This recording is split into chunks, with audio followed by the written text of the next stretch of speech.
Good afternoon and welcome on the World Focus here on SMBC News. My name is Lamin Faal, presenting live from BIS FM 88.5. And in our headlines today, the Gambia's intelligence community is undergoing a dramatic shakedown days after a high-profile security gaffe at the country's main airport involving two returning armies. Gambian police lifted a ban on political activities provoked by violence clashes allegedly between supporters of President Adama Barrow and those of former leader Yahya Jammeh. The leadership of the Gambia Democratic Congress GDC has issued a statement paying respect to the country's former ambassador to Sierra Leone, Femi Peters, who died a week ago. Civil society organizations in the Gambia have announced their intent to sue the Inspector General of Police for the unlawful arrest and detention of university lecturer Dr. Ismaila Cisse.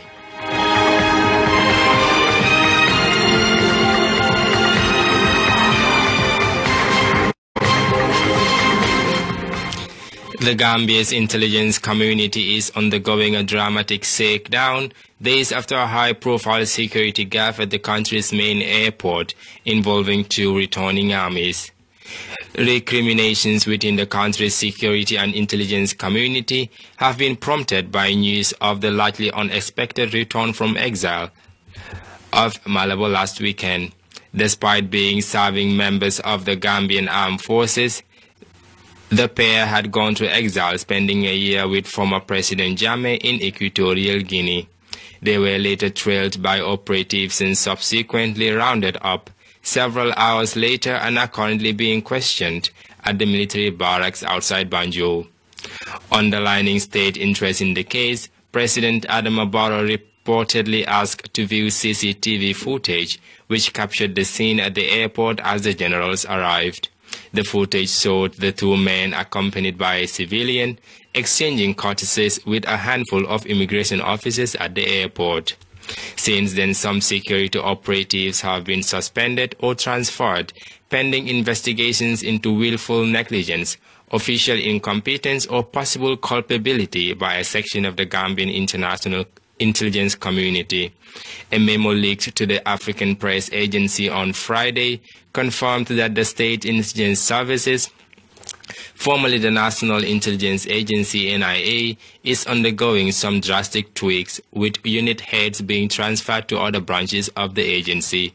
Those transferred include Ibrahima Faye from being the Director of Internal Security to the head of the Counterintelligence Unit.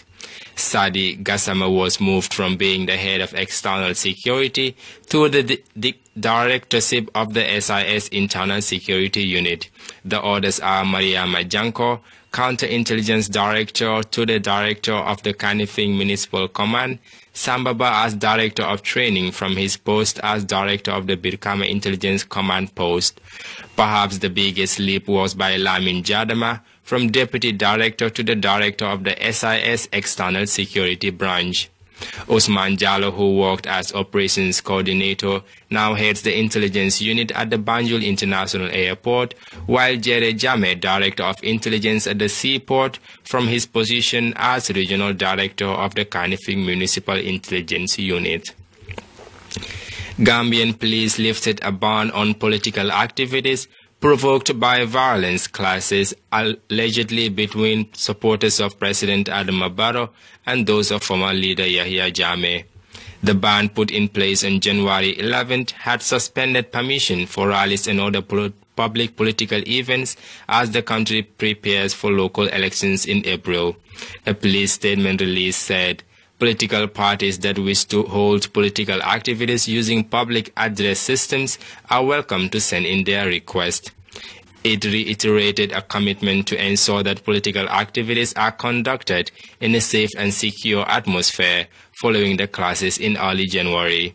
Supporters of the Opposition Alliance for Patriotic Reorientation and Construction, APRC, alleged they were attacked near President Barrow's village on January 8, and in two similar incidents in the following days.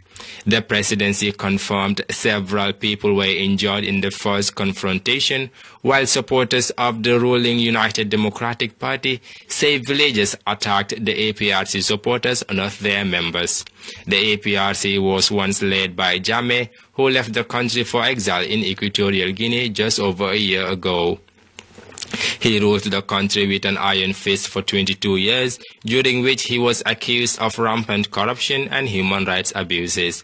A controversy has now erupted over any eventual prosecution of Jammeh after Equatorial Guinea's President Teodoro Obiang said he would not accept any extradition demand. Yahya Jammeh must be protected. He must be respected as a former African leader. Obiang, who has ruled his country with an iron fist since 1979, said, "This is a guarantee for the African leaders that they will not be harassed after they leave power." Baba Haidara, son of AFP journalist Daida Haidara, who was murdered in 2004, said the families had a right to justice for crimes they say Jammeh's regime committed. Those of us whose relatives were killed, who were tortured or raped in prison, who were shot for peacefully demonstrating, who were forced into Jammeh's phony HIV treatment program, have a right to justice that will not be denied, and we will fight however long it takes, he said in a statement.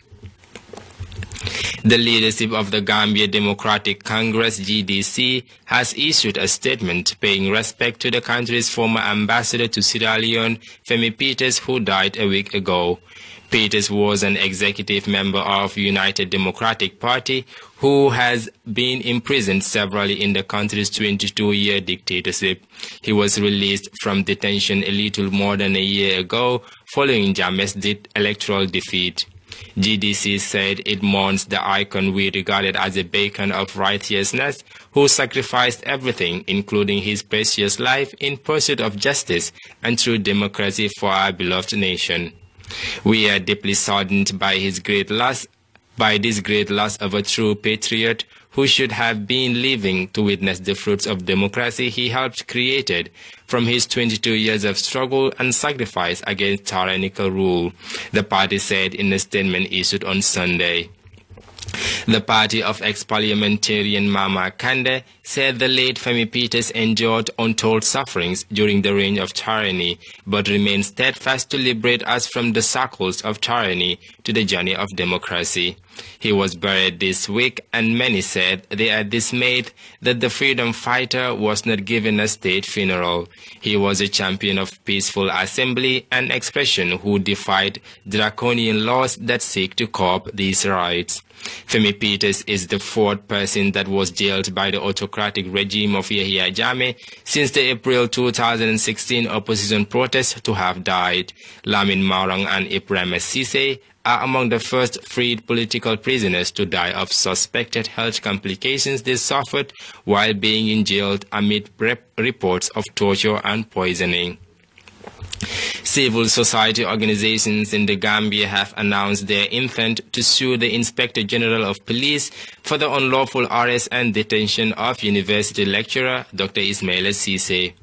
Police arrested the Birkama-born academic on Wednesday, questioned, detained, and later released him following press statements he made, which the authorities deemed to be security challenged.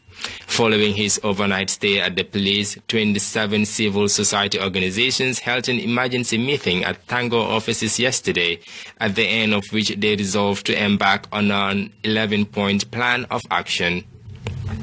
These include staging a peaceful protest to defend human rights and democracy in the New Gambia, demanding the IGP offer a public apology to Dr. Cisse, suing the IGP for unlawful arrest and detention, seeking an audience with President Barrow to demand for effective and accountable leadership, promotion of democracy, the protection of human rights, and adherence to the rule of law, engaging the National Assembly to ensure the repeal of anti-democratic laws and the creation of human rights-friendly laws, and demanding all officers responsible for the arbitrary and unlawful arrest and detention of Dr. Cisse and any infringements on the rights of citizens to be held to account. The organizations represented at the meeting include Tango, Action Aid, National Youth Council, UTG Faculty and Staff Association, National Youth Parliament, YMCA, WANEP, Gambia Center for Victims of Human Rights and Violations, Gambia Has Decided, #Occupy Westfield, Duga, Future in Our Hands, GPU, and Coalition for Change the Gambia. Details of the meeting revealed. The meeting heard from Dr. Cisse, who narrated his ordeal at the police station. He said one ASP Gay summoned him to report to the police headquarters on Wednesday, 31st January, and he ended up being detained for hours and then charged with incitement to violence. Dr. Cisse said he was informed that the charges were going to be dropped the next day. During his detention, Dr. Cisse said he was informed that the order for his arrest and charges came from above. He said he was interrogated by a group of security officers, one of whom identified himself as ASP Dabo from the office of the president before being charged by Station Officer Jawara. Following the charges, he said the police pleaded with him to go home, but he refused and demanded to be informed of the reasons for his arrest. He said at one point the paramilitary were called to forcibly remove him to no avail. Dr. Cisse said he finally left the police station after the arrival of his lawyer, who was assured that the charges would be dropped. The Gambia's intelligence community is undergoing a dramatic shakedown days after a high-profile security gaffe at the country's main airport involving two returning armies. Gambian police lifted a ban on political activities provoked by violent clashes allegedly between supporters of President Adama Barrow and those of former leader Yahya Jammeh. The leadership of Gambia Democratic Congress has issued a statement paying respect to the country's former ambassador to Sierra Leone, Femi Peters, who died a week ago. Civil society organizations in the Gambia have announced their intent to sue the Inspector General of Police for the unlawful arrest and detention of university lecturer Dr. Ismaila Cisse. That was all we have for the national section. We will be back with stories beyond our borders after the short break.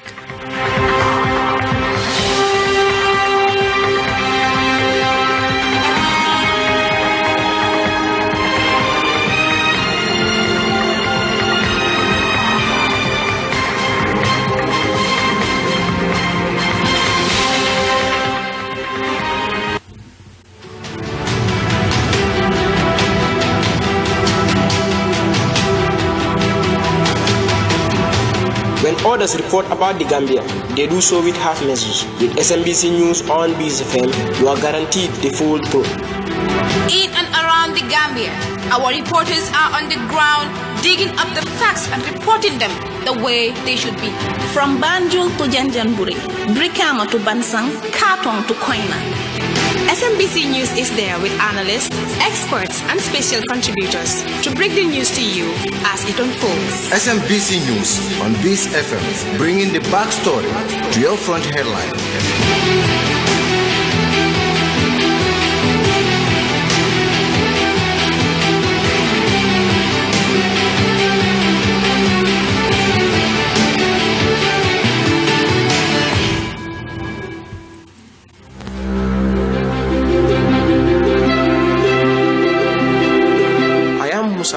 And you're listening to SMBC News on BSFM, on air at 88.5 and online at smbcnews.com.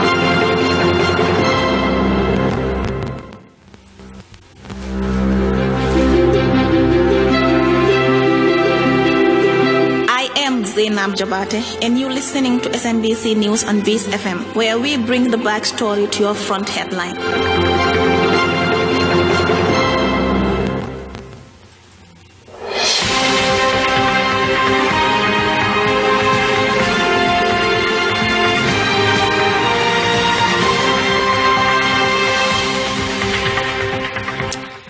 Welcome back, and be reminded that this is the World Focus here on SMBC News, and I'm Lamin Faal presenting live from BIS FM 88.5.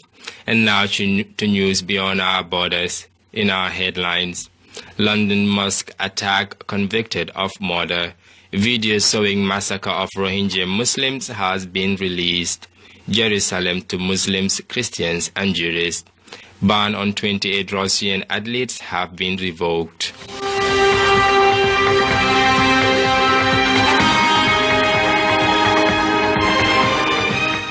London mosque attack convicted of murder. The man who drove his van into a crowd outside a London mosque last year has been convicted of murder. One person was killed when Darren Osborne rammed his van into worshippers who were leaving Ramadan prayers in Finsbury Park. Darren Osborne in a pub in Wales days before the attack. The police call him hate-filled, with a history of violence, drug and alcohol abuse. In the pub, he wrote a letter which was found in the van he used for the attack. A letter so full of hatred for Muslims, say the police, that it's too offensive to release. He rents the van to drive to London. Police say to find Muslim targets. He says he wanted to kill opposition Labour leader Jeremy Corbyn. He drove all over London, arriving at the Muslim Welfare House in Finsbury Park after midnight, where people were leaving after Ramadan prayers. And one man, Makram Ali, happened to fall ill on the street. CCTV footage shows the van moments before it drove into the crowd on the left of the screen. Darren Osborne drove down this road, the Seven Sisters Road, and into this little cul-de-sac where a crowd of people were trying to help Makram Ali, who by coincidence had fallen ill just a few moments before. He ploughed into the crowd. As he got out of his van, eyewitnesses in court said that he was smiling. The local imam protected him from the crowd until the police arrived moments later. The police say that this was an attack on all Londoners. No one! The police have released a call from someone who asks for help for Makram Ali. Is he conscious? He's not conscious, he's not. But he's breathing. Then we hear the attack. Hello? Hello, mate, someone just come with a big van and run over a whole lot of people. The police told me Darren Osborne acted alone, but right-wing extremism is a growing threat in Britain. We have arrested more individuals than we've ever done in relation to domestic extremism related activity. We've seen 3 groups prescribed by the government. The government has also appointed a new extremist commissioner, which is welcome. And we are pushing more people through our Prevent and Channel programme relevant to, again, this category of people. This diverse community has suffered. I spoke to the imam who protected Darren Osborne from the angry crowd. There are lasting scars and wounds on those immediately affected. And then there is a lasting fear and concern in the air that what's to say that van or that car coming, speeding in our direction, isn't the next Darren Osborne. The troubled individual who turned into a politically motivated killer. Germany debates allowing refugees to bring relatives. German officials have continued to debate over allowing refugees to start bringing their closest relatives into the country later this year. The issue has been a major hurdle in ongoing talks to form a new government. The refugee protests outside the German parliament looked as forlorn as the hopes of the thousands of families across Germany wanting their loved ones to be reunited. Even before the vote inside the Bundestag, a deal had already been agreed in principle. The price of a new coalition government is tight new immigration controls. For us in the CDU, it was important that we have a legal regulation for migrant family reunifications, and for the SPD it was important that family reunifications are possible in general. So here is our commitment. What's called the right of reunification was suspended in 2016, meaning refugees who had reached Germany were prevented from bringing their immediate family to join them. Asma Zino was an experienced engineer in Syria before fleeing the war and reached Germany with her 2 sons. She tried 6 times to have her husband, who's also an engineer, join them all in Berlin. In the end, she succeeded through a refugee sponsorship scheme. My husband was alone in Syria. It is very dangerous. We were apart for 2 years and my children had to grow up alone. But in the end, I had the chance through this wonderful organization that my husband was able to come. I think the law is impossible and inhumane, but I don't think you can tear families apart. Rights campaigners say they're deeply concerned. The original ban on reunifications had been due to expire in March, and many families had made applications in anticipation of that date. Their hopes have now been dashed until late summer at the earliest. Plus, the figure of 1,000 a month is a maximum number. And in reality, depending on the criteria, the real figure could be much smaller. There has been a huge and very ugly debate on numbers and guessing of how many persons will come. In fact, there are serious studies. They talk about 60,000 people who will come. Family is a right under human rights law. You can't tear families apart, and that's why we think it is one of the only legal and safe routes for refugees to come to a safe place.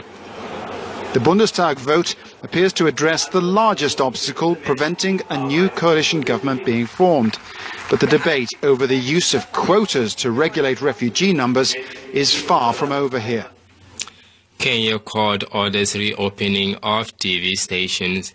Kenya's High Court has ordered the government to reopen several TV stations that is shut down.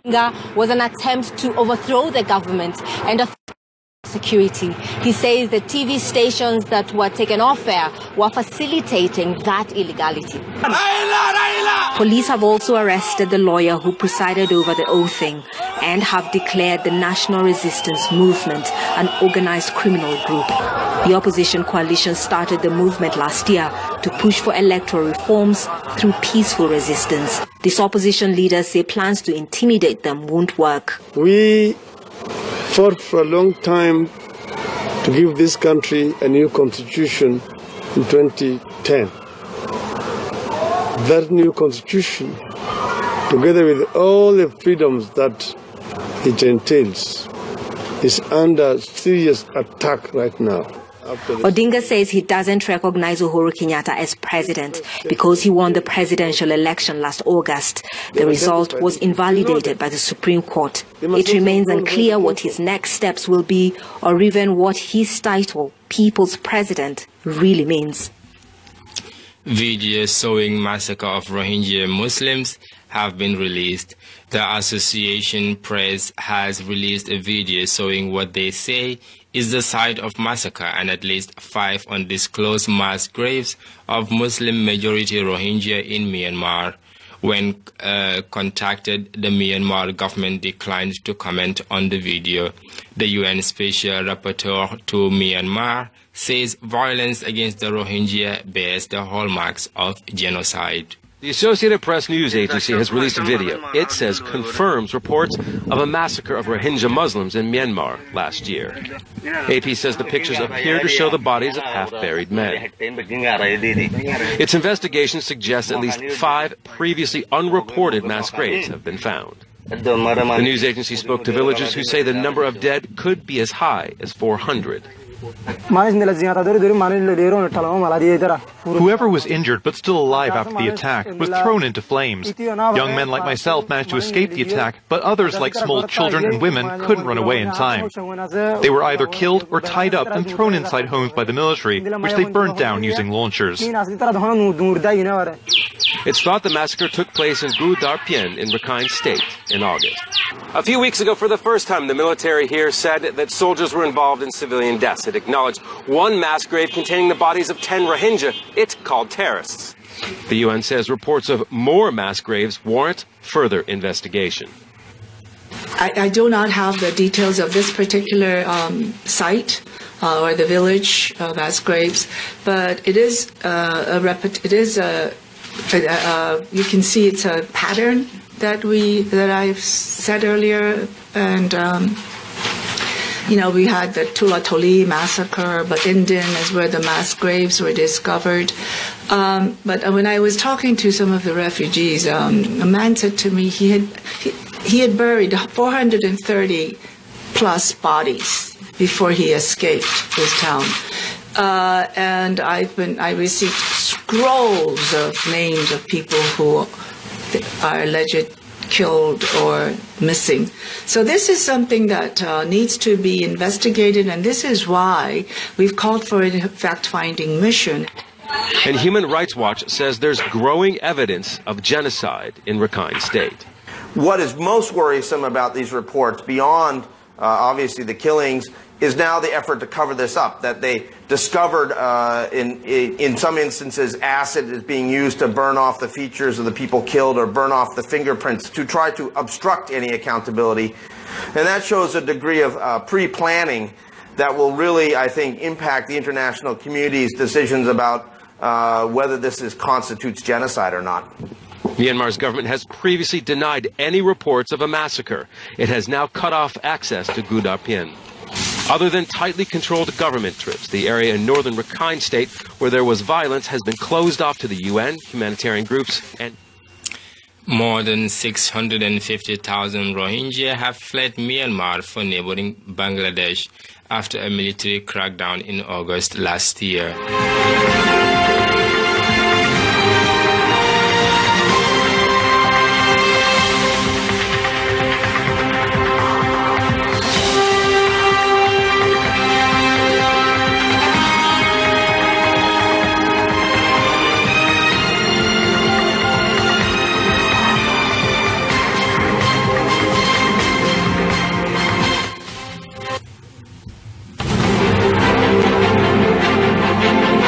We steer essential conversations on national issues from a global perspective, even when it is difficult to read the heart of the story. We go behind the headlines to engage and seek the voice and views of those making decisions that affect Gambian lives. SMBC News on Beast FM, bringing the backstory to your front headlines.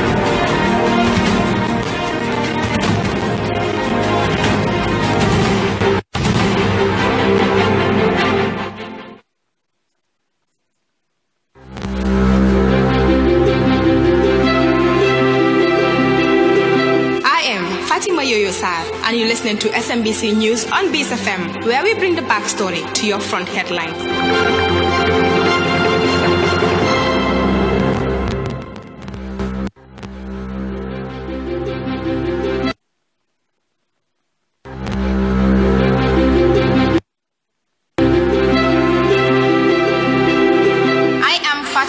And you are listening to SMBC News on Beast FM, on air at 88.5 and online at smbcnews.com.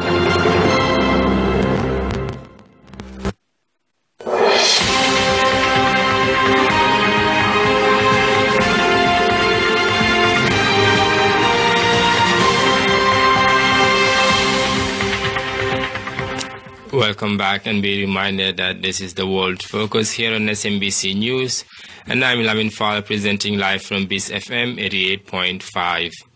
London mosque attacker convicted of murder. Video showing massacre of Rohingya Muslims has been released. Jerusalem to Muslims, Christians and Judaism. Ban on 28 Russian athletes have been revoked. Jerusalem to Muslims, Christians and Jews. Jerusalem dates back to almost 3,000 years before Christ and is one of the most important cities on earth for the three monotheistic religions, Judaism, Islam and Christianity. The city is filled with some of the religion's most important holy sites, but there are many more throughout Israel and Palestine that are less well known.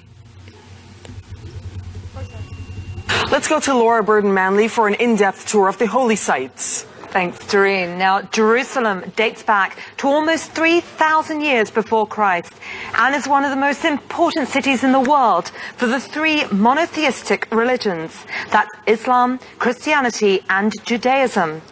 Now, inside the square-kilometre area of the old city, you'll find one of the most important sanctuaries for all three religions. It's designated a World Heritage Site by UNESCO and is the third holiest site in Islam. It's the Al-Aqsa compound. It includes the Al-Aqsa Mosque, which is the domed building that dates back to the 7th century, and the Dome of the Rock, built in the same period, but the iconic shining golden roof was added in the 1960s. Now, next to this is what's commonly known as the Western Wall. It's the most important holy place for Jews, who believe it's the only surviving structure of a sacred temple. For Muslims, it's known as the Barak Wall, a place where they believe the Prophet Muhammad visited during the night of Ascension. Now, towards the Christian quarter of the Old City, you'll find the Via Dolorosa, tracing the path Christians believe Jesus walked on his way to crucifixion. This ends at the entrance to the Church of the Holy Sepulchre, the holiest site for Christians, where they believe Christ was resurrected. But for many, the Holy Land stretches from the Mediterranean Sea to the River Jordan and holds some of the religion's most important sites. But many of these are rarely covered by Israeli tours, especially the areas past the separation wall. So let's take a look at these. Now, if we head southeast over the wall that divides the occupied West Bank to the south in the hills of Hebron, here lies the Ibrahimi Mosque, an important sanctuary for Muslims. Now, just over 2 decades ago, the Israeli settler Baruch Goldstein entered the mosque and shot and killed 29 worshippers. Now, after that, the Israelis divided the mosque, setting 60% of it for settlers residing there illegally to pray. They know it as the Tomb of the Patriarchs. Now, head north down the hills and you'll reach Shepherd's Fields in Bethlehem. Christians say here 3 shepherds followed a star to the city of Bethlehem and eventually to the Church of Nativity. Now, this sits over a cave known as the Grotto, where Christians believe Jesus was born more than almost 2,018 years ago. First commissioned in the 4th century, it's also a UN World Heritage Site and was the first to be listed under Palestine. Now, not far from here, built deep into the cliffs, lies one of the oldest inhabited monasteries in the world. That's Mar Saba. Now let's continue to head down the hills to the surroundings of the lowest city on earth, and that's Jericho. Here lies the Mount of Temptation, a seemingly gravity-defying monastery set up in the hills of the desert with views of the Jordan Valley and the Dead Sea. Now, this is where Jesus was said to be tempted by the devil. Now, if we travel west about an hour's drive past Jerusalem over the Israeli-Gaza separation wall, we reach one of the oldest churches in the world. That's St. Porphyrius. It dates back more than 1,600 years and serves Gaza's dwindling community of just over 1,000 Orthodox Christians. Now, not far from here lies the Great Mosque, Gaza's oldest and largest mosque. Built in the 7th century, it has been destroyed by conquerors and earthquakes many times, but it's been rebuilt and remains in use today.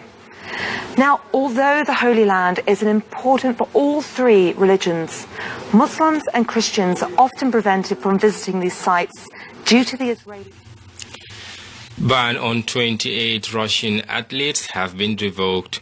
28 Russian athletes have had their lifetime bans from Olympic sport overturned, just over a week away from the Winter Olympic Games in Pyeongchang.